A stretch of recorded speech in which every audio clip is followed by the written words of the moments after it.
Hello friends. मैं आपका दोस्त एडवोकेट चंद्रप्रकाश ध्रुवे और मैं आपको याद करवा रहा हूँ बीएनएस के इम्पोर्टेंट फैक्ट्स हर चैप्टर वाइज। तो अब हम स्टार्ट करने वाले अध्याय 4 दुष्प्रेरण आपराधिक षड्यंत्र और प्रयत्न से संबंधित इम्पोर्टेंट फैक्ट। पर इससे पहले हमने 3 चैप्टर कंप्लीट कर लिए, उन्हें एक बार याद करते हैं।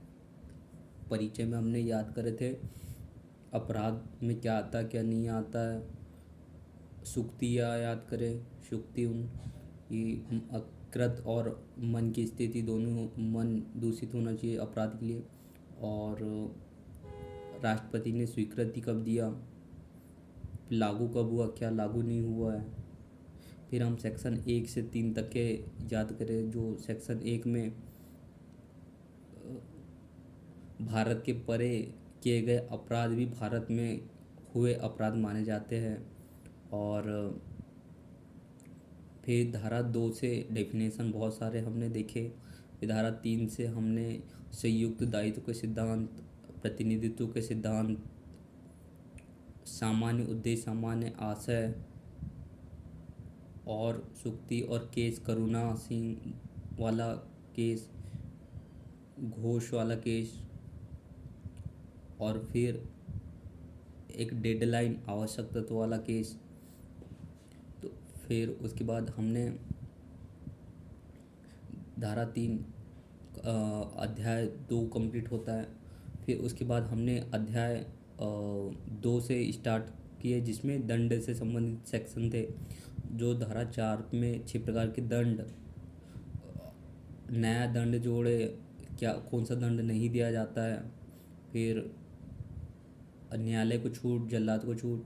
फिर उसके बाद जुर्माने में व्यतिक्रम, वहाँ पर 5,000, 10,000, 10,000 से ऊपर के कॉन्सेप्ट याद करें हमने।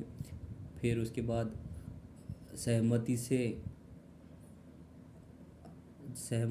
किया गया क्षति नहीं है, वो हमने 25 में 25 धारा 25 में याद करे थे।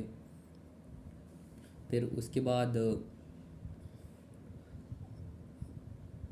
प्राइवेट प्रतिरक्षा के हमने याद करे थे, जो धारा 38, 41 को हमने बहुत अच्छे से याद करे थे कि कौन कौन से अपराध प्राइवेट प्रतिरक्षा में आते हैं। फिर उसके बाद हम अध्याय 4 पे आते हैं, जो कि अब दुष्प्रेरण, षड्यंत्र और प्रयत्न के विषय में हम याद कर रहे हैं। यहाँ पर धारा 45 से 62 तक के दिया हुआ है। इसके पहले हमने पुराने वीडियो में, ये मैं इसलिए बिना देखे बता रहा हूँ क्योंकि हमने इसके पहले पुराने वीडियो में आपको याद करवा चुका हूँ और इस वीडियो में भी आपको याद करवा रहा हूँ। तो वीडियो में बने रहिए मेरे साथ और मेरे साथ साथ याद कर दीजिए। पुराने वीडियो पे हमने याद कर ही लिए थे। अध्याय 4 में ऐसे अपराध है जो कि अपराध के शुरुआती प्रयास है, अपराध के शुरुआती प्रयास है।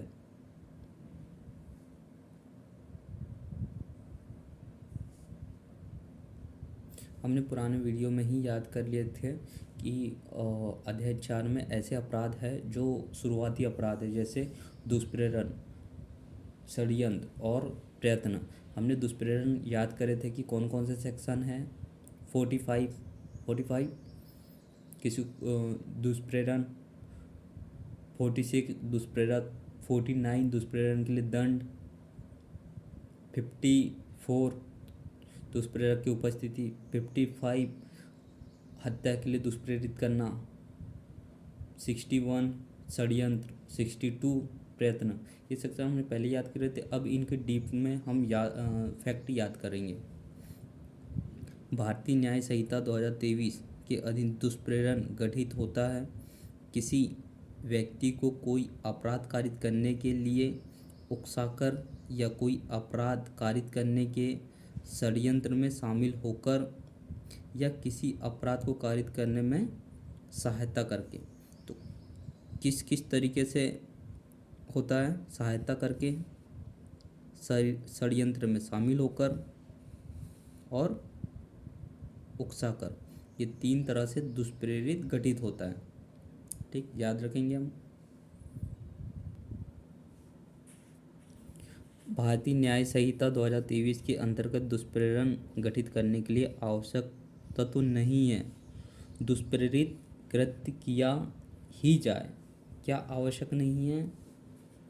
दुष्प्रेरित कृत्य किया ही जाए, मतलब जरूरी नहीं है उसका कृत्य करना, वो दुष्प्रेरित करना भी एक दुष्प्रेरण हो जाता है। भारतीय न्याय संहिता 2023 की धारा 108 के अपराध में किसी व्यक्ति को दोषसिद्ध किए जाने के लिए भारतीय न्याय संहिता 2023 की धारा 45 की आवश्यक सिद्ध होना चाहिए।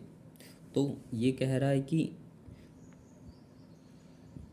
धारा 180 को सिद्ध करने के लिए पहले क्या सिद्ध करना होगा? 45 को सिद्ध करना होगा। यदि कोई व्यक्ति किसी अन्य व्यक्ति को किसी चीज़ करने के लिए उकसाता है, सहायता करता है या सम्मिलित होता है, कहा जाता है कि ये दुष्प्रेरित किया। ठीक, हमने देख लिए थे।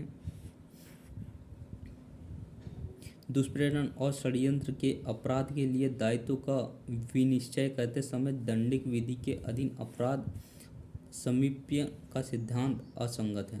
ठीक, एक इनसे संबंधित एग्जाम्पल है। दृष्टांत ए, एक पुजारी जानते हुए कि एक व्यक्ति का दूसरी विवाह संपादित करता है, ए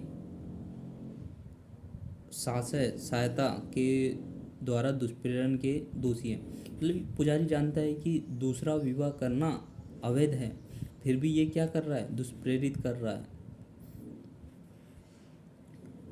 इस दृष्टांत में उकसाता है। इस दृष्टांत में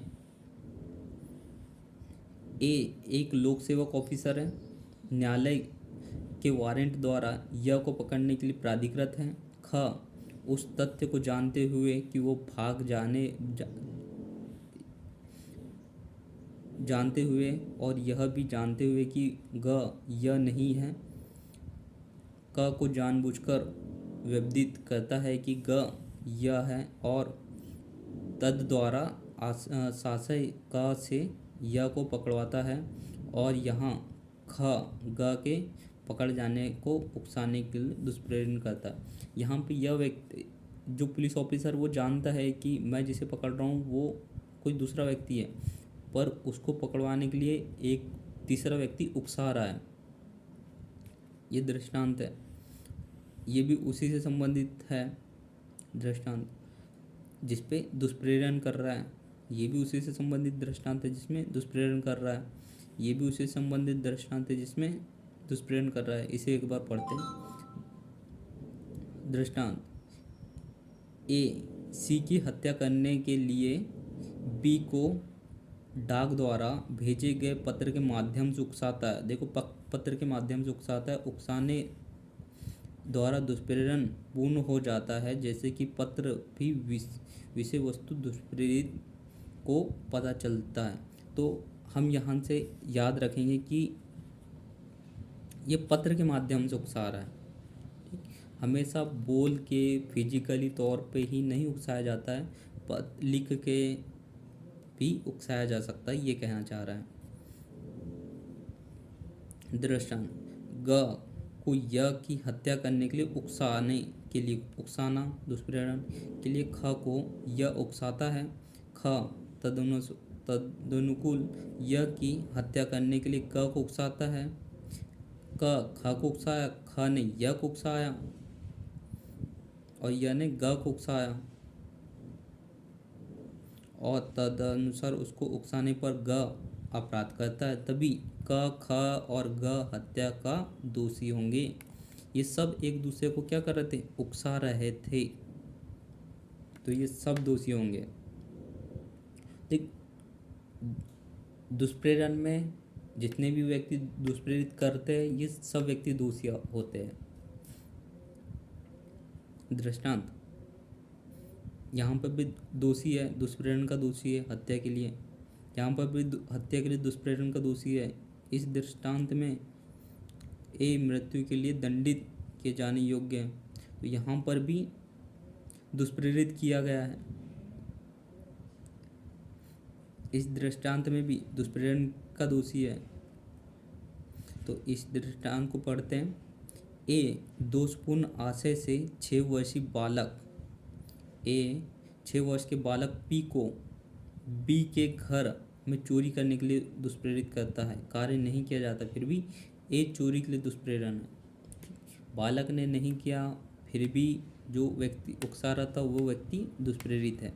और अगर बालक कर भी देता है तो उसको छूट है, क्यों सी कि अपन ने अपवाद में पढ़े डॉली इनकेपेक्स में।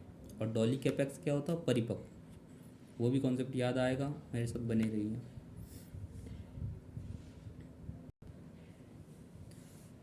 दुष्प्रेरक और मुख्य अपराधी अलग अलग अपराध के लिए अलग अलग दोषी हो सकते हैं। ठीक है, दुष्प्रेरक अलग और मुख्य जिसने अपराध किया अलग अलग अपराध के लिए दोषी हो सकते हैं। जरूरी नहीं कि ये एक ही अपराध के लिए हो। ठीक, अब ये दृष्टांत बी इस आशय से कि कुछ समय के लिए डब्ल्यू की धनराशि का उपयोग किया जाए, बाद में उसे लौटा दिए देंगे। 6 वर्ष पुत्र सी से को निर्देश देता है कि डब्ल्यू की सहमति के बिना डब्ल्यू का पर्स ले, मतलब उसके पापा से पैसे ले लें, जिसमें 20,000 रुपये है। सी निर्देश का पालन करता है और बी चोरी के दुष्प्रेरण का दोषी है और सी किसी अपराध का दोषी नहीं है।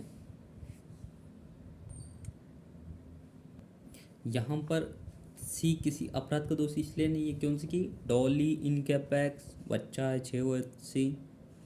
तो ये भी एक अच्छा कॉन्सेप्ट है।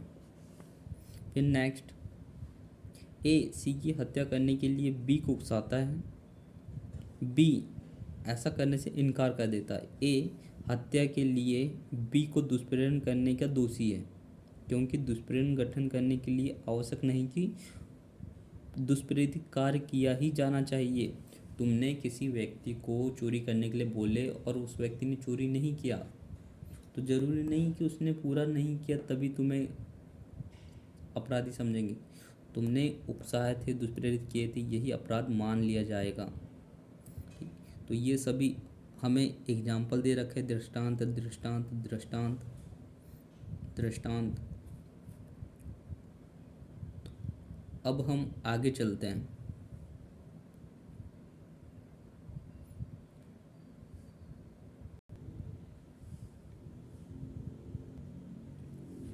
अब हम 54 से संबंधित कॉन्सेप्ट पढ़ते हैं। 54 में क्या था? दुष्प्रेरक उपस्थित था जहाँ पर घटना घट रही है। दृष्टांत है, ए सी को पीटने के लिए बी को उकसाता है। ए सी को पीटने के लिए बी को उकसाता है। तत्पश्चात ए उस स्थान पर पहुंच जाता है, ये भी पहुंच गया जहाँ पर कूटने वाले, जहाँ बी सी को पीट रहा था। ए भारतीय न्याय संहिता 2023 की धारा 54 के तहत दायित्वाधीन है। तो यहाँ पे वो होता है कि काका ने प्लान तो कर दिया कि रामू को मारेंगे, परंतु काका भी वहाँ पर उपस्थित हो गया, तो वो क्या कहलाएगा? 54 के तहत दायित्वाधीन कहलाएगा। ये भी अच्छा एक दृष्टांत है। ये भी उपस्थित था जब कार्य किया जा रहा था, ये भी उसी से रिलेटेड है। भारतीय न्याय संहिता 2023 की धारा 61 में आपराधिक षड्यंत्र को परिभाषित किया गया, ये याद है हमें। अब ये इम्पोर्टेंट है, जबकि 2 या अधिक व्यक्ति कोई अवैध कार्य अथवा ऐसा कार्य जो अवैध नहीं है, अवैध साधनों द्वारा करने या करवाने को सहमति हो, तो ऐसा सहमति आपराधिक षड्यंत्र कहलाता है।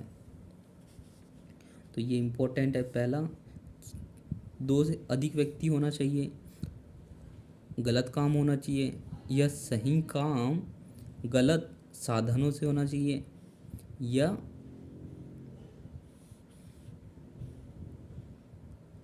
सहमत होना चाहिए। तो ये क्या कहलाता? आपराधिक षड्यंत्र। तो ये हमें याद रखो, आपराधिक षड्यंत्र क्या है? दो व्यक्ति होना चाहिए, कोई अवैध कार्य हो, अवैध कार्य नहीं तो सही कार्य अवैध साधनों से हो, सहमति होना चाहिए, आपराधिक षड्यंत्र कहलाता है। उसका एक दृष्टांत है, ए एवं बी सी के मकान में चोरी करने के लिए सहमत होते हैं लेकिन वास्तव में चोरी नहीं कर पाते हैं। दोनों ने आपराधिक षड्यंत्र का अपराध किए।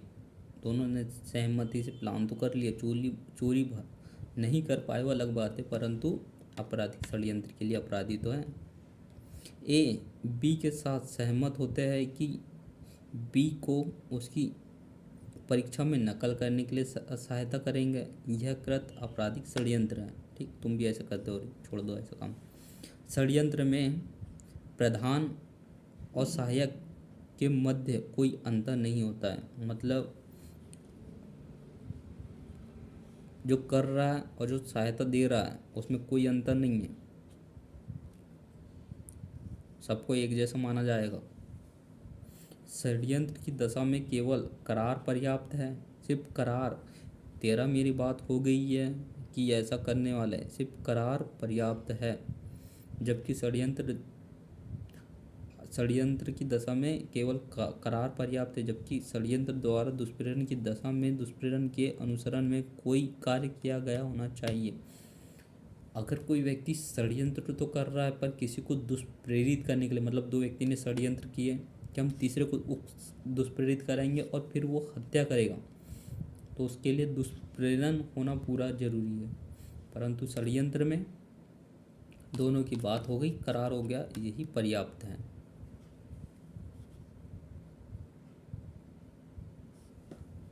भारतीय न्याय संहिता 2023 की धारा 61(2) में आपराधिक षड्यंत्र के लिए दंड का प्रावधान है।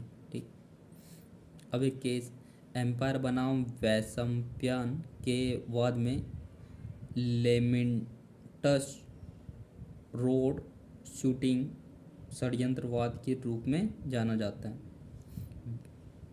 विनायक दामोदर सावरकर का वाद नासिक षड्यंत्रवाद के रूप में जाना जाता है।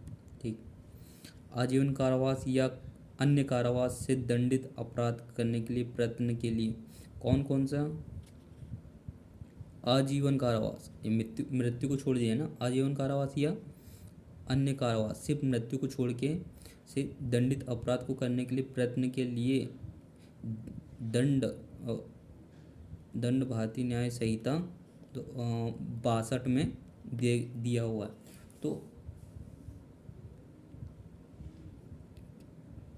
अपराध करने का प्रयत्न तो है, परंतु कैसा अपराध? आजीवन कारावास या कारावास, ऐसा अपराध। भारतीय न्याय संहिता 62 में अपराध करने के प्रयत्न से दंडित का प्रावधान है।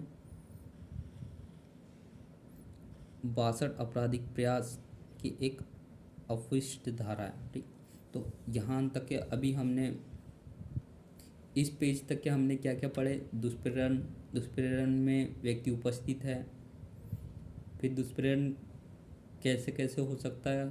षड्यंत्र से, सहायता से, सहमति से।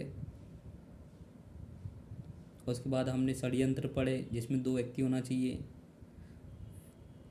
दो व्यक्ति का होना, अवैध कार्य करना या वैध कार्य अवैध साधनों से करना, सहमति से करना, करार भी पर्याप्त है। और फिर 62 में हम प्रयत्न को पढ़ रहे हैं। प्रयत्न मतलब कोई आजीवन कारावास या कारावास से दंडित ऐसा अपराध को करने का कोई प्रयत्न।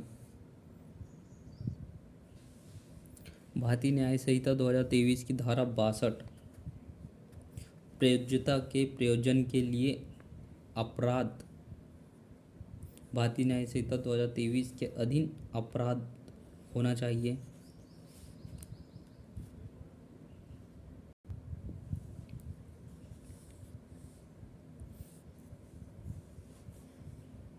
भारतीय न्याय संहिता 2023 की धारा 62 विधि विरुद्ध शक्ति का प्रयोग करने या प्रयोग करने से विरत रहने के लिए आत्महत्या कारित करने का प्रयत्न पर लागू नहीं होता है। ये इम्पोर्टेंट फैक्ट है हमारे लिए कि प्रयत्न तो अपराध है, परंतु क्या कह रहा है भारतीय न्याय संहिता की धारा 62 विधि विरुद्ध शक्ति का प्रयोग करने या प्रयोग करने से विरत रहने के लिए आत्महत्या कारित करने के प्रयत्न पर लागू नहीं होता, क्योंकि ये धारा स्वयं ही अलग है। कौन सा?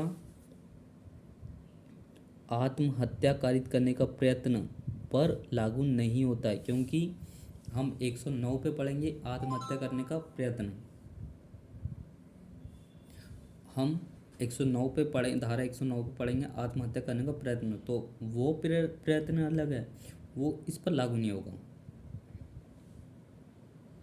भारतीय न्याय संहिता 2023 की धारा 62 हत्या के प्रयत्न, भारत सरकार के विरुद्ध युद्ध करने का प्रयत्न आदि पर लागू नहीं होता।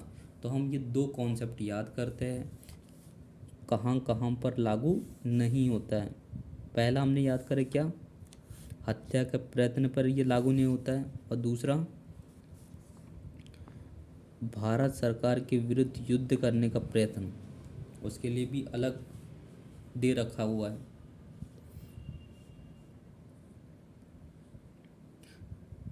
तो कहाँ पर लागू नहीं होता है, हम लिख लेंगे इसे कि लागू नहीं होता है।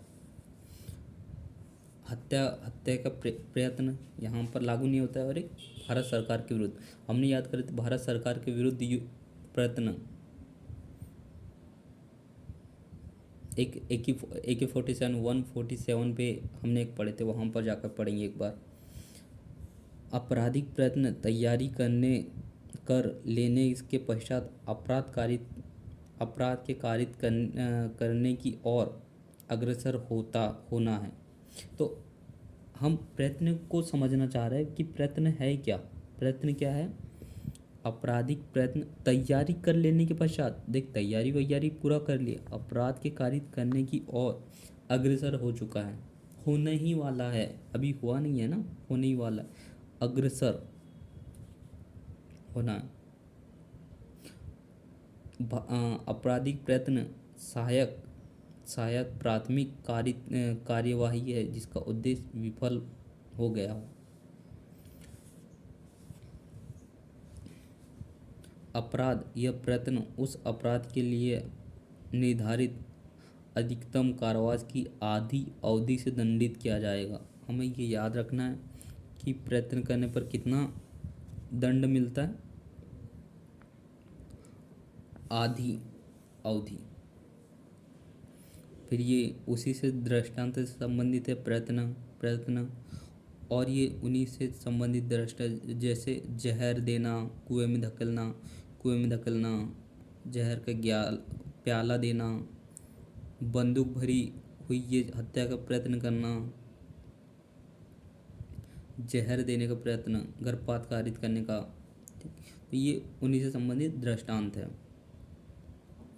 फिर हम अध्याय 5 को कंटिन्यू करते हैं, जो कि धारा 63 से स्टार्ट है। तो लास्ट में हमने देखे सेक्शन 62 से संबंधित प्रयत्न के बारे में। प्रयत्न क्या होता है? अपराध करने का, अपराध की तैयारी के बाद अग्रसर होना। और प्रयत्न में क्या नहीं आता है? हत्या करने का प्रयत्न नहीं आता है, सरकार के विरुद्ध युद्ध करने का प्रयत्न नहीं आता है, ये सीधा ही अपराध हो ये भारत सरकार के विरुद्ध युद्ध करने का प्रयत्न सीधा ही अपराध है, इसलिए। ठीक,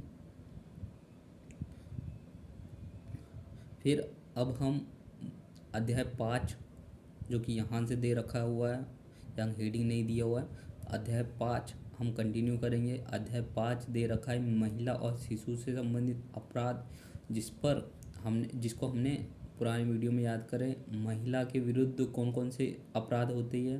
लैंगिक अपराध जो धारा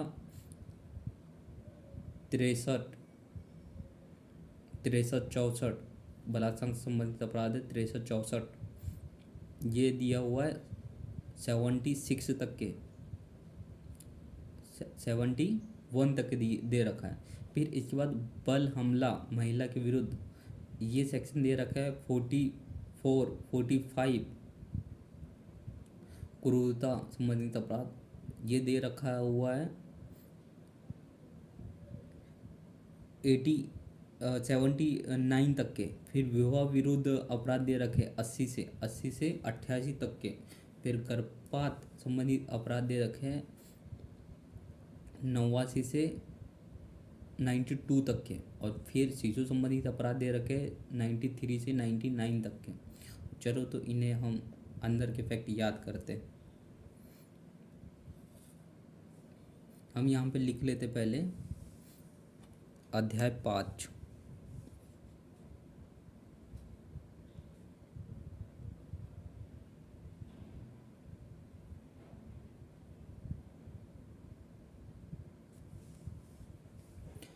बलात्कार का अपराध भारतीय न्याय संहिता 63 में परिभाषित किया और 64 में उसका पनिशमेंट दिया गया। किसी भी पुरुष द्वारा ऐसी स्त्री को उसकी पत्नी नहीं है, देखो यहाँ पे छूट है, किसको छूट है? पत्नी को। पत्नी से अगर कोई बलात्कार करता है तो वो वह यहाँ पे अपराध नहीं मान रहा है, ठीक। कोई पुरुष पत्नी को छोड़ के किसी के साथ उसकी सहमति, किसी भी पुरुष द्वारा ऐसी स्त्री जो पत्नी उसकी पत्नी नहीं है के साथ उसकी सहमति से किया गया संभोग भारतीय न्याय संहिता 2023 के तहत बलात्कार होगा यदि उसकी आयु 18 वर्ष से कम आयु की है, ठीक। तो यहाँ पे कह रहा है कि 18 वर्ष से कम आयु की कोई भी खुद की बीवी भी है तो यहाँ पे बलात्कार माना जाएगा, क्योंकि लड़की की उम्र क्या है? 18 वर्ष से कम है। तो ये कह रहा है कि पत्नी तो है परंतु ये 18 वर्ष से बड़ी है तो ये छूट जाएगी, मतलब इसके साथ बलात्कार करेगा तो वो अपराध नहीं है। परंतु ऐसा कोई बलात्कार करे जो स्वयं की पत्नी है परंतु 18 वर्ष से छोटी है तो यहाँ पे बलात्कार है, ठीक। ये कॉन्सेप्ट इम्पोर्टेंट है।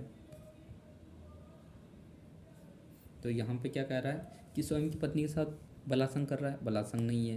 परंतु स्वयं की पत्नी के साथ बलात्कार कर रहा है और पत्नी 18 वर्ष से छोटी है तो वहाँ पे बलात्कार है, क्योंकि मीडियन पे क्या होता है 15 वर्ष की उम्र पे शादी कर दिया जाता है, निकाह।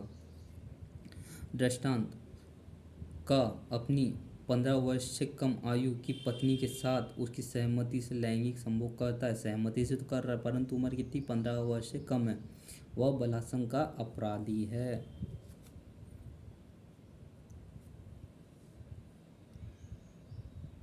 तो यहाँ पे हमने देखे बलात्कार खुद की पत्नी के साथ तो नहीं होता है परंतु अगर पत्नी 18 वर्ष से छोटी है तो उसको बलात्कार माना जाता है, ठीक।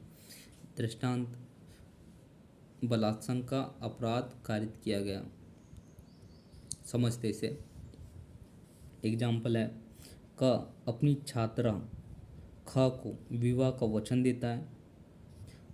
क टीचर है, अपनी छात्रा ख को विवाह का वचन देता है और उसके साथ सहवास करता है। उसने उसे विवाह का झूठा भरोसा दिलाया था और कपटपूर्वक विवाह की कुछ रस्में भी कर ली, झूठी रस्में थोड़े बहुत, यह विश्वास दिलाने के लिए कि ख का के विधि पूर्ण विवाहित पत्नी है।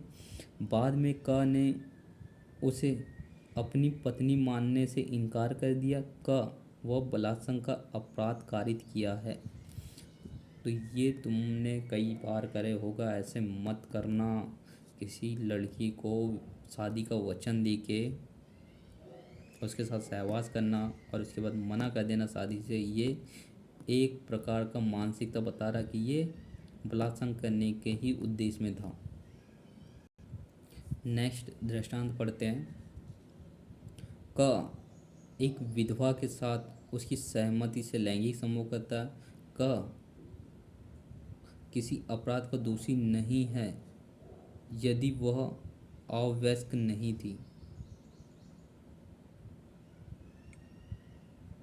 मतलब क एक विधवा के साथ उसकी सहमति से लैंगिक संभोग करता है। क किसी अपराध का दोषी नहीं है यदि वह अवयस्क नहीं थी। मतलब क्या कहना चाह रहा है कि लड़की 18 वर्ष से ऊपर थी और विधवा थी और उसकी सहमति थी तो ये अपराध नहीं है। ये तो ऐसा कहना चाह रहा है। ठीक है भाई। विधवा का एक विधवा के साथ उसकी सहमति से लैंगिक संभोग करता, सहमति से वह अपराध नहीं है यदि वह अवयस्क नहीं है। बढ़िया है। आयुक्त संभोग का आशय है विधिवत विवाह द्वारा ना जुड़े दो व्यक्ति के बीच यौन संबंध। आयुक्त संभोग का आशय है विधिवत विवाह द्वारा ना जुड़े दो व्यक्ति का संभोग, मतलब लिविंग रिलेशनशिप, ऐसा समझो। भारतीय न्याय संहिता 2023 के अंतर्गत वैवाहिक संबंध एक अपराध नहीं है। मतलब शादी के बाद बनाया गया संबंध ये अपराध नहीं है। ठीक। फिर ये केस लॉ दे रखा है। भारतीय न्याय संहिता 2023 की धारा 64 में बलात्संग के लिए अपराध दंडित किया गया है। ठीक। भारतीय न्याय संहिता 64(2) के अधीन समावेशित बलात्संग के अपराध के अभियोजन में सहमति के अभाव की अवधारणा की जा सकती है। तो 64(2) कह रहा है कि बलात्संग के केस में हम मानेंगे कि लड़की की सहमति का अभाव था। ये अवधारणा किया जाएगा कि लड़की की सहमति थी ही नहीं, इसलिए लड़कियों से दूर रहो। मतलब ये कहना चाह रहा कोई लड़की ने बलात्संग का केस डाल दिया है। ठीक। और हुआ ये है कि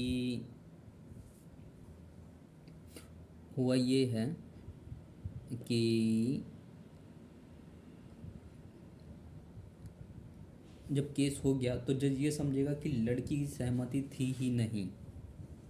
ठीक। यदि लोक सेवक द्वारा अपनी अभिरक्षा में कि किसी स्त्री के साथ ये किया गया है, मेरे ख्याल से यूट्यूब में ये शब्द अगर बार बार बोलो तो उसको नहीं डाला जाता, इसलिए मैं कह रहा हूँ।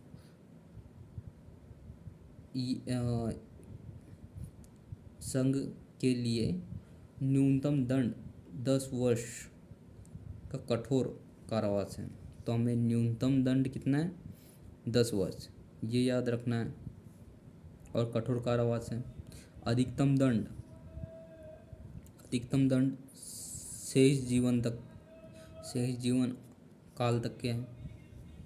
इसमें जुर्माना पीड़ित को दिया जाएगा।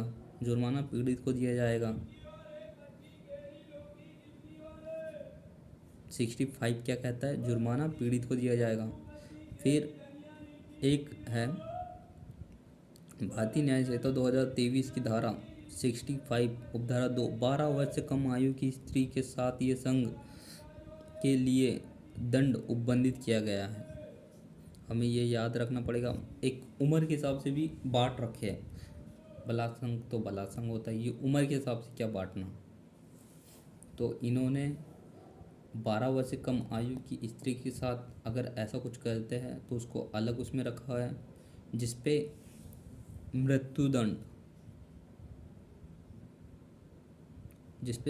मृत्युदंड